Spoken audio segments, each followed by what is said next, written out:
Happy Easter. Thank you.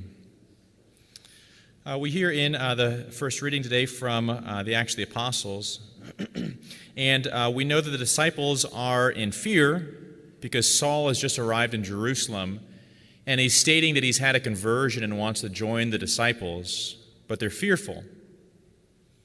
Right? Saul, who has for quite some time now been murdering Christians, right now he's saying he's had some conversion, some deep conversion, and he wants to join the apostles. And they're fearful that he might be lying. In a certain sense, I can totally understand this. I can understand why they might be fearful.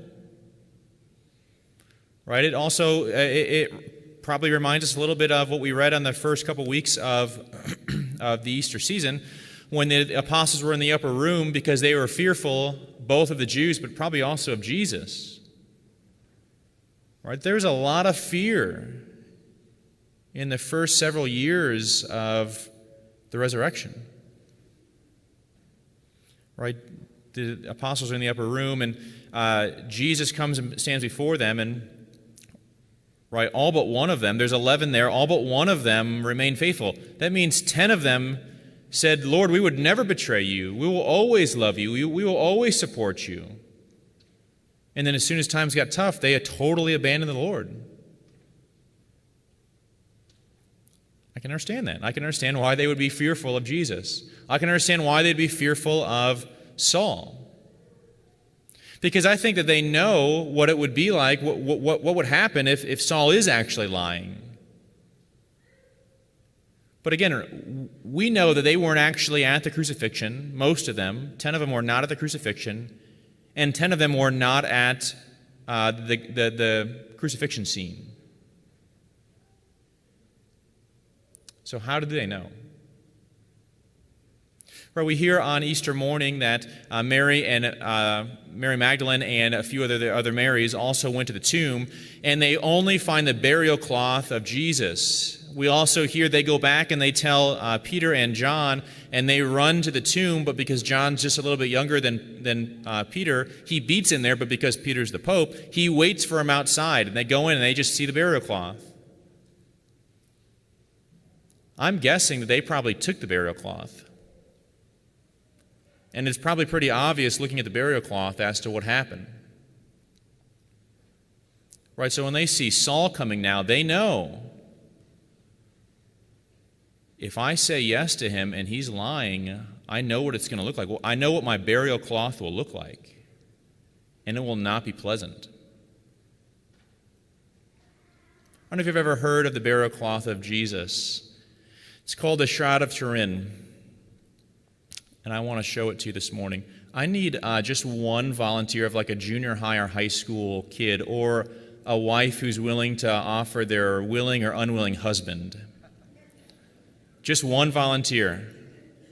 And I'm willing to wait for as long as it takes. I've got nothing going on the rest of the day. Is there one volunteer? Gretchen, it looks like you're being pointed out.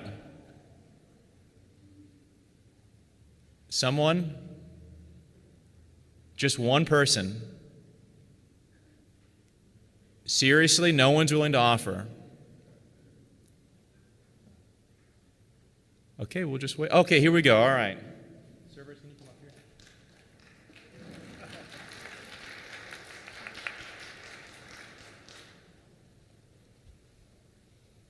I was willing to wait. It was going to be totally fine.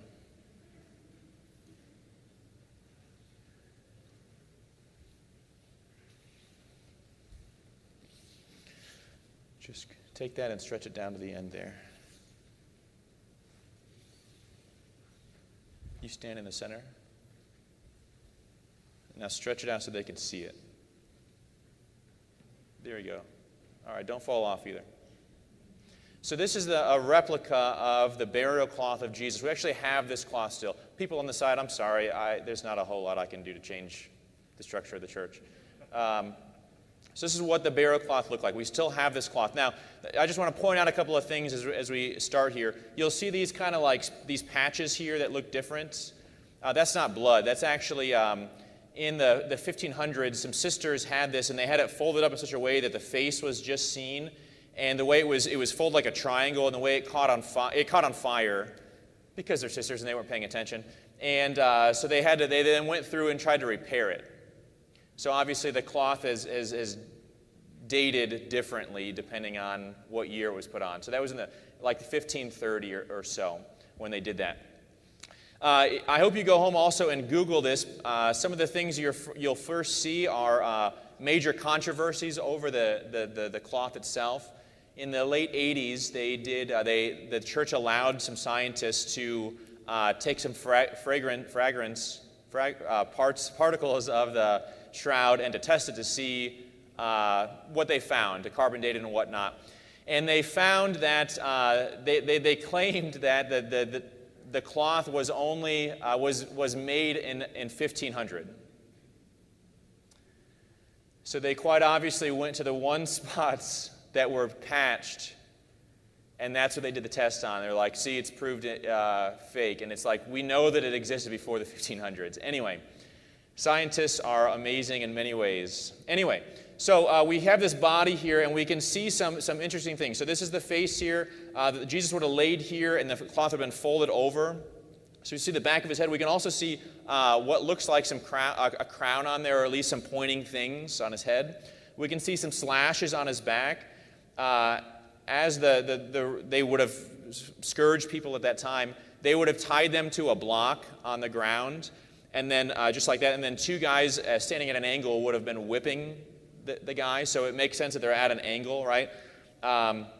We also see this pool of blood right here, right down by his side, which is also on the side over here, which is where he would have been stabbed in the side. Okay, and we see his hands. And where the piercing is from the cross. Now, I'm going to cause major controversy, and some of you are probably going to leave the church over this. It's not on his hand, it's actually in his wrists. Okay, so I know that most crosses we think of have it on his hands, but that's just not how they would have crucified someone at that time, because they would try to get people to be up there for several days hanging there. And the hand would just not, the cartilage and everything just wouldn't be strong enough to hold someone for a couple of days. So they would have actually pierced him in his wrists, okay? If you want to argue after Mass, awesome, but just so you know. And I'm just barely scratching the surface here, okay? There's a lot more things we could talk about. But we can see in this, the state said, go ahead and do this. Right, the faithful Jews brought forward this man, and they were allowed to do this. I understand why the apostles are kind of worried about saying yes to Saul coming into their presence. Right, I bet that they can still be thinking of what Saul did to Stephen. He stoned him to death. Right, I totally understand why they would struggle with this idea and not necessarily want Saul in their presence. There's something even more cool here, though. I hope you all can see it. The lighting isn't exactly perfect, but you can see an image of Jesus' face here, okay?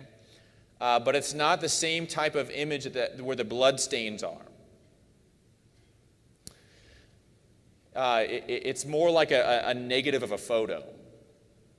So, have you ever taken a picture on a camera that also can't, send text messages? Like an old camera? Like a real camera. You don't even know what I'm talking about. Okay. So little ones, there are these things, they're called cameras. And they used to take photos. They look a lot like this, but this one's digital. And what it would do is it would shine light and it would extract the negative image onto film. And then you would take those films and you take it to Walgreens and you turn it in, and 3 weeks later you'd get them back. And you'd be looking at them and you'd be like, oh, I remember that picture. Oh, I don't remember that picture. Who took my camera for that one? Why are my fingers in the way of that one? Oh, man, I was moving and shaking for that one.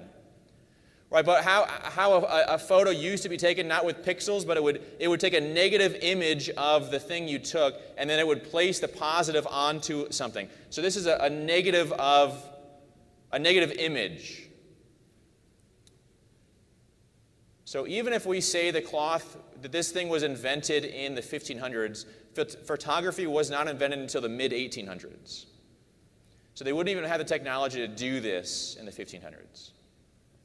So how is it that there could be an image like this on this cloth, whether it's 500 years old or 2,000 years old? There had to be such a part of light from within it that it would place an image on the cloth, not of blood, but of a person. Okay? So we can understand, right? The apostles saw all this stuff that was going on, and my guess is I think the unsung hero today is actually Barnabas. Barnabas was the one who was willing to then go get Saul and bring him back so he could become St. Paul. I bet he was kind of scared. I bet he was kind of nervous. What am I walking into? What is this person going to say or do? Are they going to outright kill me, or are they going to wait till I bring him back?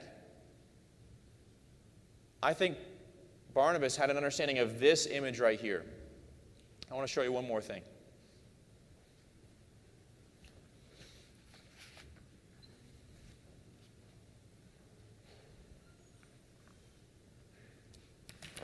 I'm not going to hit you, I promise. Just...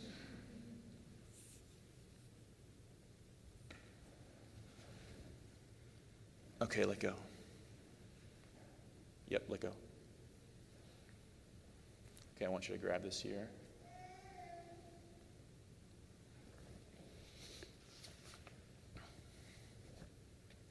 Can you, with your other hand, grab the other side there? This is a picture, a life-size image of the Divine Mercy image. You're going to wear yourself out holding it so high. You don't got to hold it that high. I don't want you to pass out. Okay, whatever. So this is a life-size image of both the shroud and the Divine Mercy image. And so this is painted. This is painted by Saint Faustina in 1930. She had a commission by a painter. She herself did not paint it herself, and she would at that time have not even known of the shroud. But it's actually a mirror image of the face. So you can actually put the two faces together. I meant to print off a third thing where you could see the two together, but it's actually a mirror image. So the two totally match up. I think the apostles had in their mind this, and Barnabas had in his mind this. When I was a kid, I every so often would do or say things that got me in trouble. I grew up with my dad and my grandpa, and my grandpa, who was not very interested in doing discipline, but very happy to tell my dad the times where I needed discipline. If I messed up at home, he would just say, well, I'm just going to tell your dad. And at that time, there wasn't text messaging. My grandpa wasn't going to call the office and tell him. He'd just wait till he got home. And so it would be late at night. I was a car salesman, so it was late at night when my dad got home, and I heard the car pull up, and I was like, I'm about to experience justice. And my dad would oftentimes come in, and he would, might be frustrated with me or whatnot, but he'd have mercy. Right? I think Barnabas is remembering the way that Jesus entered into the upper room, that things can change. I hope that during this whole Easter season, I hope that during the Lenten season, as you engaged in prayer, fasting, and almsgiving, you actually became more free from sin, more free from the world, from the pleasures of the world, and you're experiencing a new type of freedom now as we celebrate Easter. I really do hope that's the case. If it's not, keep mental notes of how you're going to engage in Lent differently next year. Because this is meant to be a totally joyous time. A crazy world around us, as the apostles know. They're still in fear for their life, but they're experiencing freedom from fear of death. So my hope is that you're all experiencing freedom from the fear of death. I hope that you're experiencing freedom from sin. I believe that St. Paul had a very deep conversion, and I bet it was somewhat frustrating as he had this deep conversion and the other apostles struggled to believe that it was true. And I bet they brought stuff up. So I hope that you're experiencing freedom. Are you allowing the people in your life to also experience that freedom? I do. I'm happy to meet with couples all the time and counsel people. And a lot of when people come in, there's a frustration. My spouse remembers this thing I did 8 minutes ago or 8 years ago or 50 years ago. My kid won't forgive me for this thing that I did, or my parents still upset that I did this thing. And we contain them within a past that is no longer the present. You're not going to fall over nothing, are you? Okay. I'll forgive you because that's what I'm preaching on, but all right. Right? We contain people by a past that is no longer the present. If we want to really experience the 5th week of Easter, we have to be willing to forgive those who have hurt us. In a few minutes, we're going to say the Our Father, and we're going to say, "Forgive me as I have forgiven." If God's justice to you is the same way that you have mercy towards others, would you want to experience that? Right, that's what the Lord is talking about. We hear in the second reading today that they summarize the 2 greatest commandments: to love God with our whole heart, mind, and soul, and our neighbor as ourselves. I hope that you're more free to love God with your whole heart, mind, and soul this Easter season. How are you doing with loving your neighbor? The person that you sleep next to, the people you live with, people that live next door to you, those you work with, family members you haven't seen in years. Have you forgiven them? So as we experience true freedom this Easter season, let's forgive those around us who have hurt us. Let us not contain them by things that have gone on years ago. Let us not be bitter because of something that happened, but allow freedom in our hearts and freedom in their hearts. Do not be contained, but be set free.